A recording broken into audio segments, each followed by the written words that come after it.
예수님께서 부활하셨습니다. 할렐루야.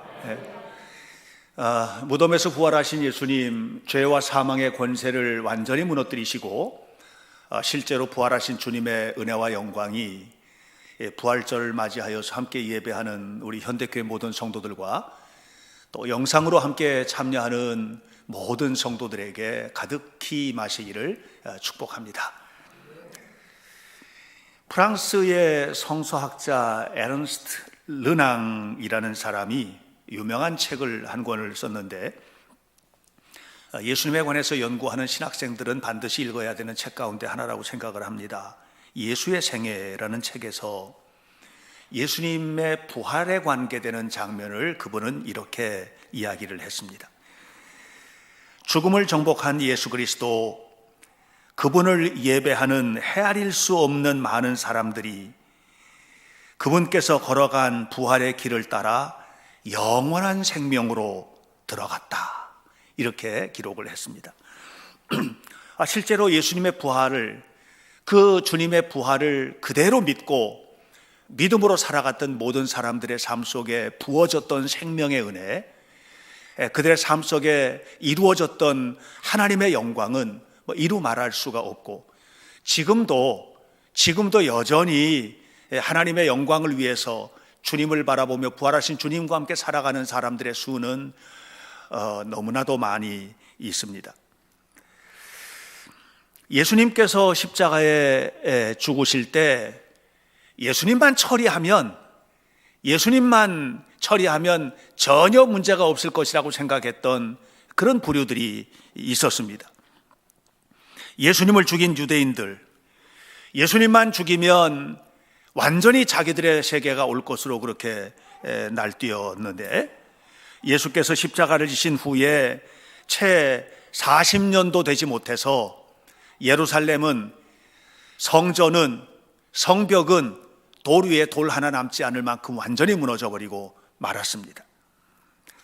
예수님을 죽인 로마는 온갖 권력을 행사하고 횡포로, 박해로 유대를 통치하였고, 예수님을 십자가에 못 박도록 내어주었는데, 그로부터 300년 정도가 지난 후 로마는 예수님 앞에 무릎을 꿇었습니다. 로마의 황제는 머리에 금과 보석으로 아름답게 장식한 그 모든 왕관을 내려놓고 예수님의 십자가 앞에 무릎을 꿇고 세례를 받았습니다. 막강한 권세를 가진 로마가 오직 십자가의 복음만 붙들고 부활의 생명을 전했던 이름 없는 전도자들에게 무릎을 꿇은 것입니다. 이것이 어떻게 가능할까요? 그것은 예수 그리스도의 십자가와 부활이 사실이기 때문입니다. 예수님의 십자가와 부활의 능력이 실제적인 것이기 때문에 그렇습니다. 사실 많은 사람들은 사람이 어떻게 죽었는데 다시 살아나느냐, 그러므로 예수님이 부활하신 이 사건은 제자들이 꾸며낸 조작극이다, 이렇게 말하는 사람들이 의외로 많습니다. 그런데 이와 같은 이야기에 대해서 프랑스의 철학자이고 수학자이고 과학자이고 사상가였던 파스칼, 우리에게 너무 잘 알려져 있는 분이잖아요. 파스칼은 이렇게 반박을 했는데요.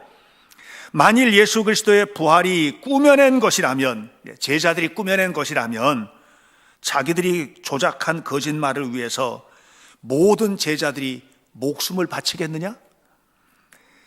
그 거짓말을 위해서 한 사람도 아니고 수천 명, 수만 명이 목숨을 바쳐가면서 전할 수 있겠느냐? 한 사람은 속일 수 있어도 모두를 속일 수는 없다. 잠깐을 속일 수는 있어도 영원히 속일 수는 없는 법이다, 이렇게 이야기를 했습니다. 사랑하는 성도 여러분, 예수님은 부활하셨습니다. 실제로 부활하셨습니다. 역사적으로 부활하셨습니다. 예수님의 부활은 숨길 수 없는, 거부할 수 없는 사실입니다. 이것은 역사적인 사실이며 동시에 우리 신앙의 뿌리가 됩니다.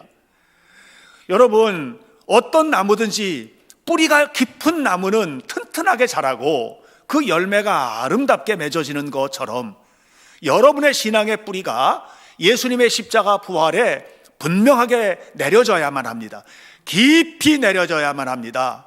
그렇게 예수님의 십자가와 부활의 뿌리를 깊게 내리면 내릴수록 여러분의 삶은, 여러분의 믿음은, 여러분의 일상은 더욱 풍요롭고 아름답게 될 것을 기억하시기를 축복합니다. 그래서 저는 여러분들이 예수님의 십자가 그리고 부활에 뿌리 내리는 그런 신앙인이 되기 위하여 예수님의 부활을 믿는 자, 또 예수님의 부활을 믿지 않는 자의 삶이 어떤 것인지를 함께 나누고 예수님의 부활이 오늘 믿는 우리에게 주는 의미가 무엇인지를 세 가지 면에서 살펴보려고 합니다. 먼저 예수님의 부활은 믿는 자들에게 가장 큰 희망을 선물하시는 하나님의 축복임을 기억하시기를 바랍니다. 16세기에 살았던 로욜라의 이그나시우스는 기독교 진수에 대해서 그의 책에서 이렇게 말했습니다. 기독교의 진수는 누가복음 23장 46절에서 찾을 수 있다. 누가복음 23장 46절에는 아버지여 내 영혼을 아버지의 손에 의탁하나이다 라고 기록되어 있다. 하나님의 버림 속에서 죽어가면서도 하나님을 저버리지 않는 절대적인 신뢰, 이것이야말로 기독교의 진수이다. 하나님의 살아계심을 믿지 않으면 십자가에서 죽어가면서까지 하나님을 꼭 붙들 수는 없다는 얘기예요. 하나님의 살아계심을 믿기 때문에 십자가마저도 짊어질 수 있었다는 거예요. 왜? 하나님을 믿으니까. 하나님이 계획한 일임을 믿으니까. 하나님께서 십자가를 짊어지는 예수 그리스도에게 부활의 영광을 허락해 주시는 것을 믿으니까. 그래서 예수님께서 공생의 사역 기간 동안에 십자가를 질 것이다, 사흘 만에 부활할 것이다, 십자가를 질 것이다, 사흘 만에 부활할 것이다, 십자가를 질 것이다, 사흘 만에 부활할 것이다, 이렇게 3번이나 십자가와 부활에 관한 예고를 하셨거든요. 예수님이 십자가를 담대하게 짊어질 수 있었던 이유는 사흘 만에 부활할 것이다를 믿었기 때문입니다. 여러분, 오늘 우리가 세상을 살아가면서 얼마나 힘든 일을 많이 경험합니까? 원치 않는 질병, 원치 않는 고통, 원치 않는 경제적인 어려움, 삶의 고통스러운 일들, 이런 일들을 우리는 너무나 많이 경험하고 삽니다. 코로나19 팬데믹을 1년이 넘도록 경험하고 있는데 코로나19를 보내면서 이 코로나 때문에 무너져버린 사람들이 너무나도 많습니다. 그런데도 저는 예수 그리스도를 믿고 하나님 앞에 살아가는 성도들은 무너지는 세상에서도 일어서야만 합니다. 왜? 주님께서 일으켜 주실 것을 믿으니까. 부활이 우리에게 희망이니까. 그래서 견뎌내는 것입니다. 이것이 아니면 이겨낼 수가 없습니다. 내일 희망이 없는데 오늘을 어떻게 삽니까? 내일 하나님의 축복의 날을 기대하지 못하는데 오늘 우리는 견뎌낼 수가 없는 것이에요. 예수님의 부활은 믿는 우리에게 주시는 희망이며 축복임을 기억하시기를 축원합니다. 신앙인들 가운데서도 견뎌내지 못하고 스스로가 무너지는 사람들이 있습니다. 특별히 디모데후서 4장 10절 말씀을 보면 거기에 데마라는 한 사람이 나옵니다. 이 사람은 사도 바울의 사역에 있어서는 잊을 수 없는 사람입니다. 데마에 관한 기록이 성경에 여러 군데 나오는데 나올 때마다 데마는 어떻게 기록이 되느냐 하면 지금 데마는 나와 함께 있다. 그 자리가 어디냐면은 감옥에 갇혀 있는 자리에 바울의 사역에 함께 하는 거예요. 데마가 지금 나와 함께 있다. 데마가 사도 바울의 사역에 있어서 너무나 아름다운 동반자였던 것이죠. 그런데 디모데후서 4장 10절은 다른 얘기를 합니다. 그런데 그 데마가 지금 나를 떠났다. 왜 떠났느냐 하면 세상을 사랑해서 고난을 견디지 못하고 떠났다. 이렇게 기록을 하고 있습니다. 데마는 세상을 사랑하여 데살로니가로 갔고, 데마와 같은 정도의 믿음의 사람도 고난이 길어지고 삶의 깊은 고통의 골짜기 속에 들어가니까 바울처럼 고백을 못하는 거예요. 사망의 음침한 골짜기 속에서도 주께서 나와 동행하심을 믿고 나는 견뎌냈어. 이렇게 사도 바울은 고백을 했고, 또 사도 바울도 디모데후서에서 말하지 않습니까? 내가 선한 싸움을 싸우고 그 고통스러운 중에도 믿음을 지켰는데 그 이유는 하나다. 하나님께서 나를 위하여 예비하신 생명의 면류관 때문이야. 이렇게 고백을 했는데 대만은 그렇게 하지 못했던 거예요. 여러분은 어떠십니까? 여러분의 삶의 실상은 어떠십니까? 예수님처럼 십자가에 달려서 그 고통 중에도 엘리 엘리 라마 사박다니, 아버지여 아버지여 어찌하여 나를 버리십나이까? 얼마나 고통스러우면 예수님 그렇게 기도하셨겠어요. 여러분, 예수님이 십자가를 앞두고 겟세마네 동산에 올라가서 기도하실 때 아버지 가능하시면 이 잔을 내게서 좀 지나가게 하시면 안 됩니까? 십자가 너무 힘들고 고통스러운데 이거 지나가게 하면 안 되겠습니까? 오죽하면 그런 기도를 하셨겠어요. 그런데도 그 모든 것들을 다 견뎌낸 이유가 뭐죠? 하나입니다. 사흘 만에 부활하리라.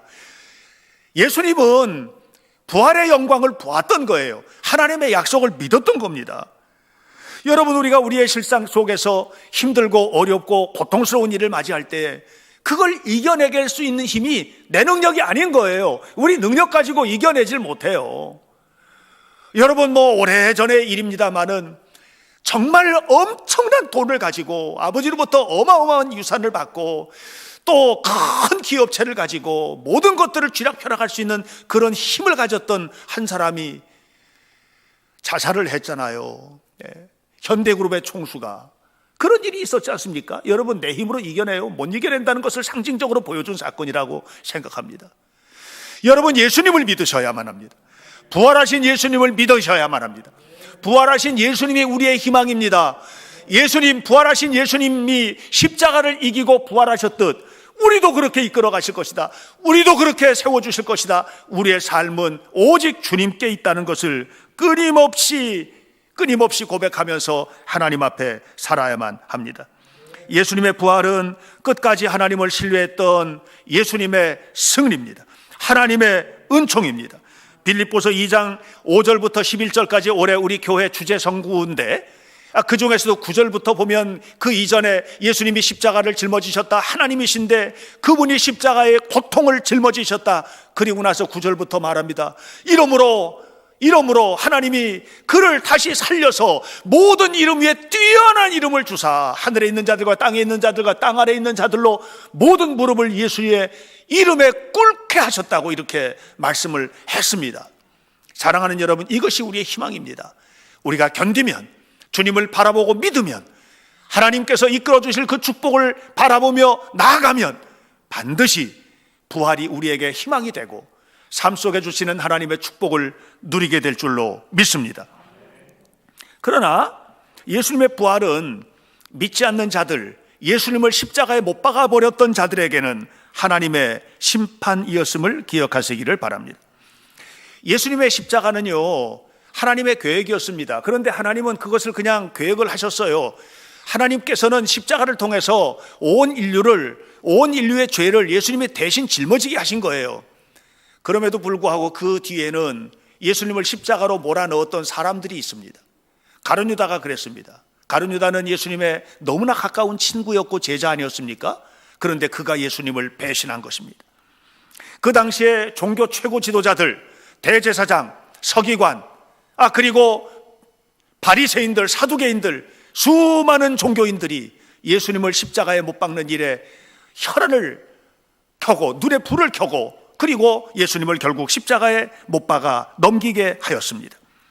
그 당시 최고 행정기관이었던 산헤드린이라는 의회가 있었는데 70명의 존경받는 장로들로 구성했던 산헤드린도 예수님이 십자가를 향해 가는 길에 박수를 쳤습니다. 세속적인 힘과 권력을 상징했던 빌라도는 자기의 힘을 가지고 예수님을 십자가로 안 보낼 수도 있었어요. 왜? 죄 없는 것을 알았기 때문이에요. 그분은 죄가 없다는 것을 너무나 정확하게 알았던 사람이 빌라도입니다. 그런데 자신의 정치적인 권력과 야욕이 무너질 수 있는 그런 위기에 봉착하자 예수님을 십자가에 내몰아서 죽게 만들었습니다.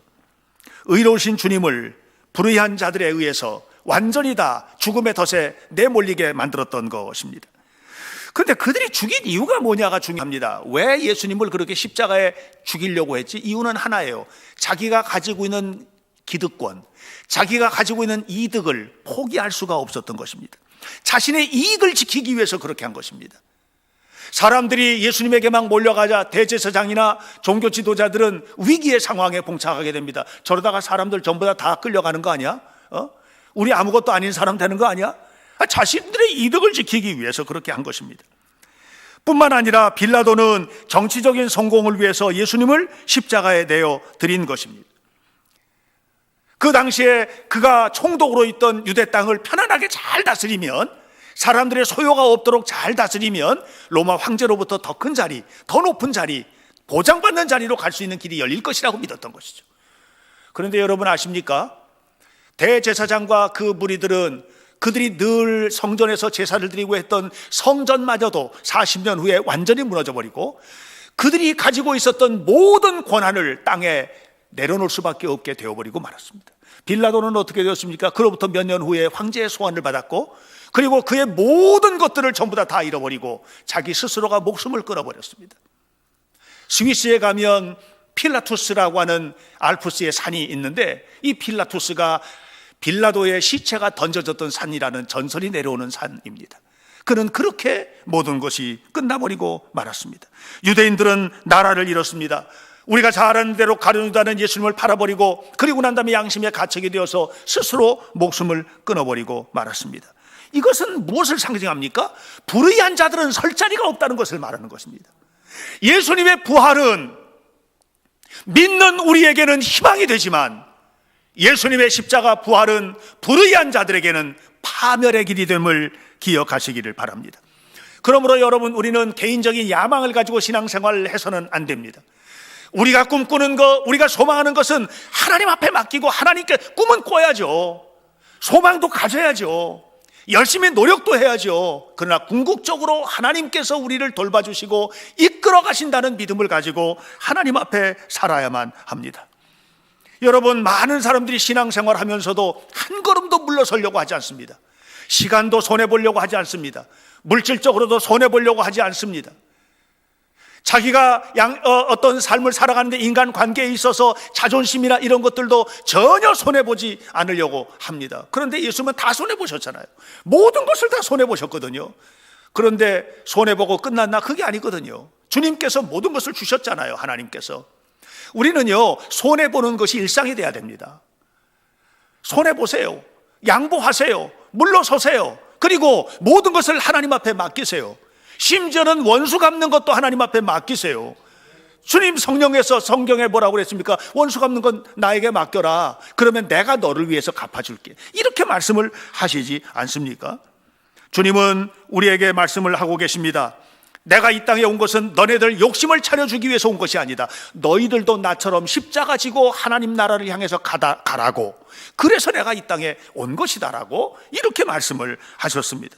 예수님은 진리를 위해서 사셨습니다. 오직 진리만을 위해서 자기를 부인하셨습니다.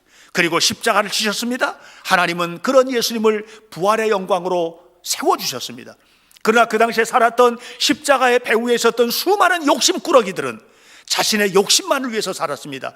내 욕심을 위해서 아무것도 양보하지 않았습니다. 자신의 욕심만을 위해서 최선을 다했습니다. 그 결과 그는 욕심껏 모든 것을 가진 것이 아니라 그들이 가지고 있던 것까지 전부 다 내려놓을 수밖에 없는 그런 삶을 살게 된 것입니다. 우리는 십자가 목걸이를 하기도 하고 또 십자가를 가슴에 배지로 달고 다니기도 하고 이렇게 합니다. 그렇게 우리가 십자가를 목에 걸 때 우리는 어떤 사람이라는 것이냐면, 나는 정의와 진리를 위해서 살아가는 사람입니다. 주님을 위해서 사는 사람입니다라는 상징입니다. 십자가 배지를 달고 다닐 때 그 배지 속에는 나도 주님처럼 살겠습니다 라고 하는 신앙 고백인 것입니다. 그러므로 여러분, 십자가를 배지를 달고 목걸이를 하고 장식을 하십시오. 그리고 그렇게 살아가셔야만 합니다.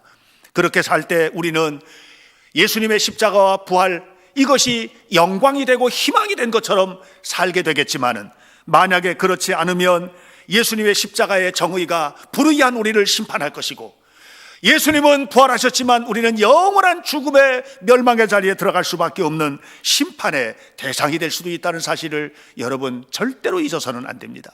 오직 주님만을 위해서 살아가는 거룩한 성도의 삶을 회복하시기를 이 부활절에 다시 한번 다짐하시기를 축복합니다. 그런데 예수님의 부활은 우리에게 또 하나 굉장히 중요한 것을 제공을 합니다. 그것은 부활하신 예수님의 생명을 가진 우리가 우리 살고 있는 자리로 예수님과 함께 가야 된다는 거예요. 그 자리가 하나님이 나를 보내시는 사명의 자리라는 거예요. 거기가 가정이든 그냥 가면 안 된다는 거예요. 부활하신 예수님의 생명과 함께 가야 된다는 거예요. 거기가 직장이어도 그냥 가면 안 된다는 거예요. 부활하신 예수님의 생명을 내 안에 품고 그리 가야 된다는 거예요. 안식 후 첫날 사람들이 예수님의 무덤을 찾아갔어요. 무덤은 텅 비어 있었습니다. 무덤을 찾아가면 그 무덤에는 썩은 냄새가 나는 시체가 있어야 되는데 그 무덤은 텅 비어 있었습니다. 그래서 빈 무덤은 예수님의 부활을 상징하는 것입니다. 예수님의 무덤은 비어 있었습니다. 그리고 6절에서 이렇게 말합니다. 그는 여기 계시지 않고 살아나셨느니라. 예수님은 부활하셨습니다. 그 부활하신 예수님이 어디를 가셨지? 이게 우리에게 매우 중요하다는 거예요. 부활하신 예수님이 찾아가신 곳은 두려움으로 떨면서 다락방에 문을 꽉꽉 잠궈놓고 그 속에 숨어있던 제자들에게 다가가셨습니다. 제자들은 두려웠습니다. 예수님의 십자가에 죽어가는 모습을 보면서 우리도 저렇게 될지도 모른다는 두려움, 그 두려움이 있었습니다. 그래서 다락방에 숨어서 절대로 나가지를 않고 안에서 잠궈놓고 기다리고 있었다고 그랬습니다. 그런데 그곳에 예수님께서 가신 것입니다. 그들에게 숨을 내쉬면서 평안이 너희에게 있을지어다 하고 말씀하셨습니다. 그 숨은 무엇입니까? 바로 창조 6째 날 아담과 하와를 만드신 주님께서, 아담을 만드신 주님께서 아담의 코에 불어넣으셨던 생기 같은 생기를 제자들에게 주셨습니다. 성령의 능력을 주신 것입니다. 생명의 기운을 주신 것입니다. 사랑하는 여러분, 오늘 우리 주변에는요 생각보다 많습니다. 두려워 떠는 사람들이, 자신의 육신의 건강 때문에 두려워 떠는 사람들이, 언제 어떻게 될지 몰라서 두려워 떠는 사람들이, 자식의 미래를 바라보면서 두려워 떠는 부모가, 직장 생활을 하면서 이 직장에서 내가 어떻게 될지 모르겠다고 두려워 떠는 사람들이, 두려워 떠는 사람들의 특징이 있습니다. 제자들처럼 방에 숨어서 문을 꼭 걸어 잠그고 아무도 들어오지 못하게 합니다. 우울증 걸리는 겁니다. 낙심하는 겁니다. 좌절하는 겁니다. 이렇게 두려워 떠는 사람들이, 예수님이 그곳에 가셨듯 여러분들이 그들의 손을 잡아주셔야만 합니다. 그냥 잡아주면 안 됩니다. 따뜻한 마음을 가지고 예수님의 부활의 생명을 품은 자답게 품고 비난하지 말고 비판하지 말고 안아줘야만 합니다. 여러분 직장 동료를, 여러분의 자녀들을, 여러분의 아내를, 남편을, 그리고 우리 모두를 두려워 떨면서 문을 잠궈 걸고 들어앉아 있는 수많은 사람들을 위해서 중보하고 기도하고 안아주는 것, 이것이 바로 부활의 아침을 맞이한 우리들이 해야 할 일인 것입니다.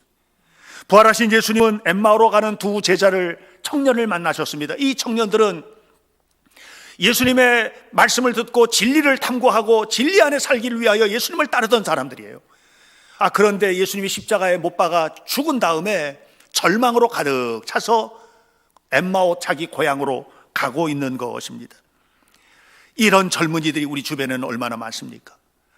돌봐줘야 될 젊은이들, 그들이 예수님의 말씀을 듣고 나중에 뭐라고 합니까? 가슴이 뜨거워졌다고 했습니다. 우리가 그분의 말씀을 들을 때 가슴이 뜨거워지지 않았느냐?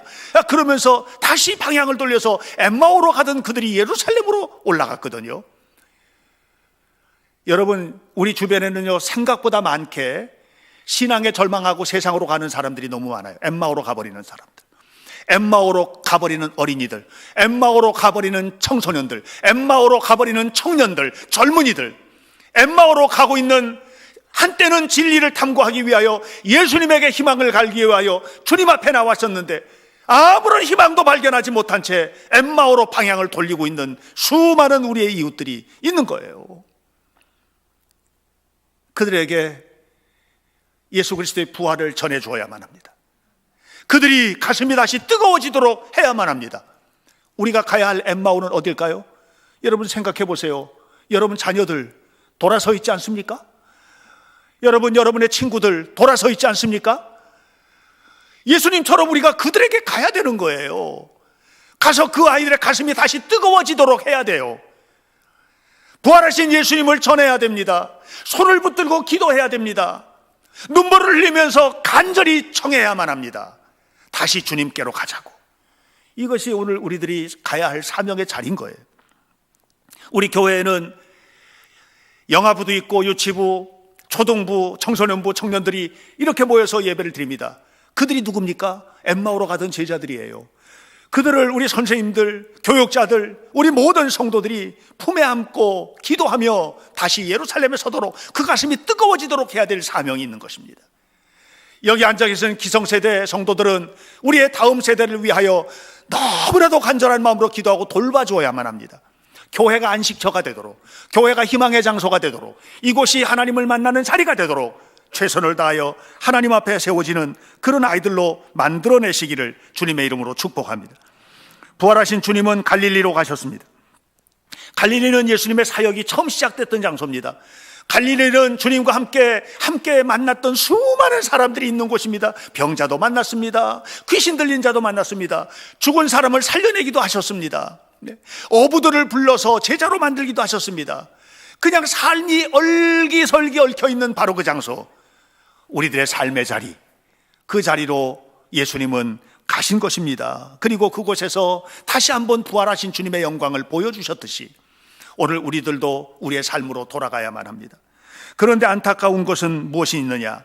신앙생활의 핵심은 뭐냐면 교회에 나오는 것이 아니라 십자가와 부활의 신앙을 가진 자들이 세상으로 가는 것이 신앙생활의 핵심이라고 저는 생각합니다. 그러니까 교회를 잘 나오는 것에 가장 중요한 목적은 뭐냐면 세상으로 가기 위하여 나오는 것이거든요. 그런데 교회는 나오는데 세상으로는 안 가는 거예요. 몸뚱이만 가는 것이지 마음은 안 가고 있어요. 이게 문제입니다. 오늘 여러분 열심히 나와서 예배를 드립니다. 그리고 예배당 문 나서는 순간에 아무것도 없이 되어버리고 많은 거예요. 예. 왜 그럴까요? 그것은 십자가에 대한 은혜가 없기 때문에 그래요. 나를 위해서 십자가 지신 예수님을 마음 깊이 감사하는 이 영광스러운 마음을 갖지 못했기 때문에, 예수님의 부활이 진짠가? 진짜 예수님 부활하셨어? 의심하기 때문입니다.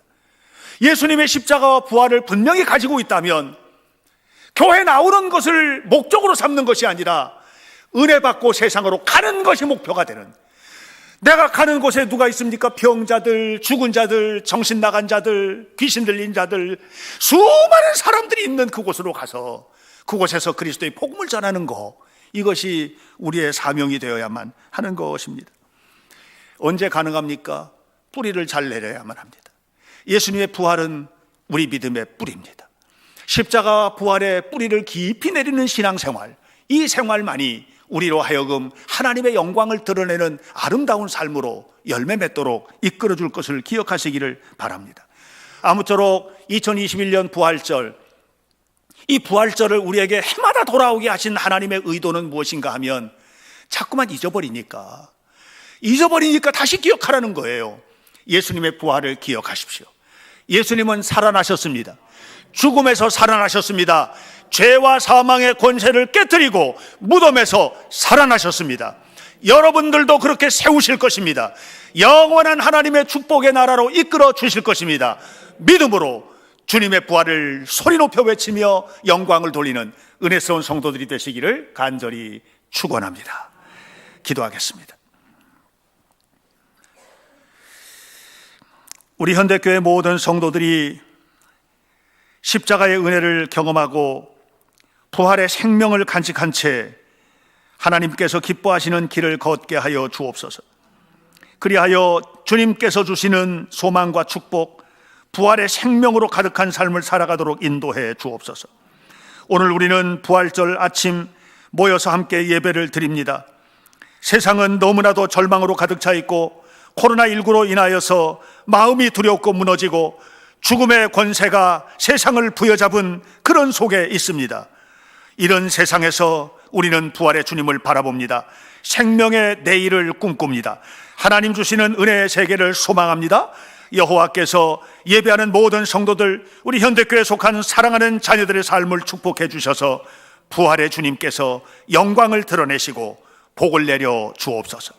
예수님의 이름으로 기도하옵나이다. 아멘.